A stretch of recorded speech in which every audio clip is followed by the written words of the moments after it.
Bienvenue à tous et à toutes. Pour commencer, nous allons faire la petite présentation de la pédale box et voir comment cela se branche sur un Jeep Wrangler de 2007 à 2018. C'est exactement pareil en termes de fonctionnement. Le tableau de bord change, mais le fonctionnement est pareil. Ça marche aussi pour tout modèle de véhicule. Bien sûr, le démontage peut varier, mais sinon c'est exactement pareil. Là, vous avez une petite notice explicative. Ensuite, voici donc notre boîtier pédale box avec son faisceau. Vous avez là les deux prises. Donc c'est simplement un Y, c'est-à-dire que vous allez débrancher votre pédale électronique pour venir la relier à cette petite cosse et lui allez le brancher à la pédale électronique directement.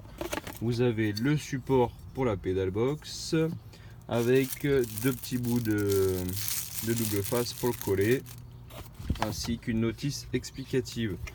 J'ai préalablement déjà débranché mon accélérateur, enfin ma pédale d'accélérateur électronique. J'ai enlevé le petit cache qui se trouve juste ici, donc il y a juste à tirer par en haut à ce niveau là de chaque côté et le faire tomber, et je vais vous montrer où passer le faisceau pour venir le brancher et le coller.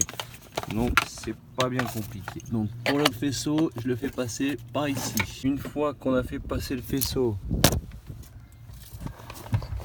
on va aller donc le brancher là. Donc là vous voyez ma cosse de la pédale électronique que j'ai déjà débranchée.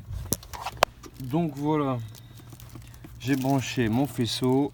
Je vais venir le fixer, je pense le coller par ici sur mon cache qui viendra juste ici. Le fonctionnement c'est très simple, rien de compliqué. On met le contact, la pédale box est allumée. Donc là nous sommes en menu éco. Si vous appuyez sur le bouton rond, on passe en sport, super sport, et là on est en off.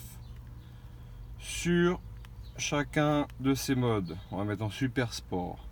Vous pouvez appuyer sur plus, on voit apparaître une petite barre, etc., etc. Et pareil pour moins. C'est-à-dire que ça nous sert à se mettre en mode sport, mais on peut le régler un petit peu moins élevé que ce qu'il est actuellement. Voilà, il vous faut à peu près tout juste 10 minutes, un quart d'heure pour le poser sur le véhicule. C'est très simple, il n'y a pas besoin de démonter quoi que ce soit, du moins sur la Jeep. Il se peut que sur certains véhicules récents, on doive démonter un bout du tableau de bord ou quelque chose comme ça, ou le cache qui est sous le tableau de bord qui se visse, etc. Mais sur la Jeep, aucun souci.